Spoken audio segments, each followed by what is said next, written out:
This is just the follow-up to the anxiety video. I want to be real quick because really, as we talked about before, anxiety is a defense mechanism we have. It's a kind of a warning system built within us. So not all anxiety necessarily is negative. But if it gets you to the point where you are stopped from doing what you need to do, that's when you need to address it. So if you have a tiny bit of anxiety and you need to get up and speak in front of 50 people, that's normal. If you have a tiny bit of anxiety and you're starting a new job, that's normal. If you're taking care of a child and you're not sure what to do, that's normal. These are all normal things, okay? So don't get too freaked out about it. Just take a few deep cleansing breaths. Know that you're loved, know that you're worthy, and move forward. And don't be afraid to ask questions. I think a lot of times we are so hell-bent on doing things by ourselves. We don't ask questions. It just grows the anticipation. It grows the anxiety, and it winds us up in a negative situation. So if it's a normal thing, it's okay. It's okay. Just a few deep cleansing breaths and move forward. Now, if there's no reasonable explanation for it, are you feeling something that's coming up? Are you sensing something? Now, what I want you to do is take a few deep cleansing breaths. Be still for a moment because you're not going to think right if you're in the middle of a panic attack. So be still, calm your mind. Keep remembering how loved you are. That's important. Remember how loved you are. The creator of the universe loves you. So, and that's enough. Doesn't matter who else does or doesn't. Okay? Clear those thoughts from your mind.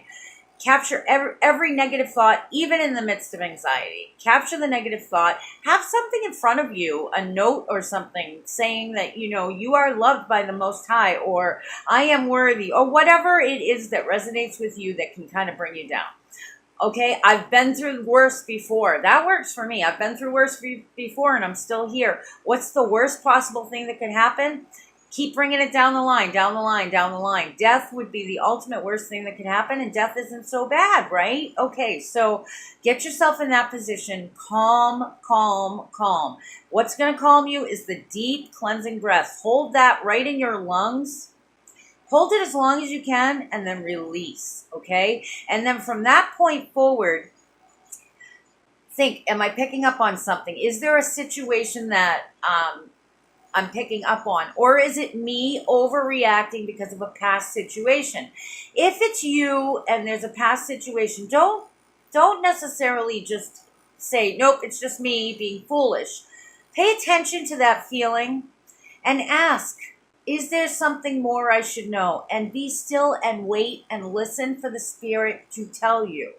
Okay? And then the other thing is it could be for somebody else. If there is no reasonable reason that you should feel this way, if everything's good, if there's no question of something, you could be picking up on somebody else's stuff or something that's going to happen for a loved one. Another thing, same thing. Deep cleansing breaths, ask. Now what I want you to do is have, different mind shelves, if that makes sense. So have a shelf for somebody else's stuff. Have a shelf for my stuff to be used later. Does that make sense to you? So take that anxiety and put it where it belongs. Or put it on the unknown. Maybe something's going to happen. Lord, give me the recall to know who this is for.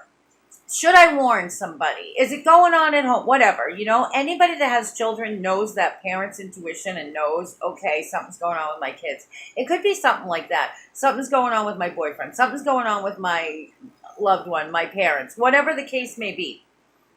But put it on a shelf.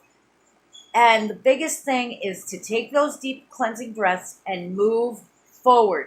Do not let fear paralyze you, because if you allow fear to paralyze you even a little bit, if you don't make a phone call or if you don't go to work or whatever the case may be, you're creating a bigger situation. Nothing in this world is that bad. Now, if we're in a case where, like I talked about before, you're in a parking lot and somebody comes up to your car and you feel that, you may want to act quickly, but not too quickly. Don't make a rash judgment unless, you're in absolute danger, which could happen in this world today. I hope this helps you a little bit. If not, definitely talk to me about it in our next meeting for my 90-day people. Because This is something really, really important. Anxiety can change people's lives. So I hope this helps you. God bless everybody, and definitely set up your appointment if you haven't yet. I'll talk to you soon.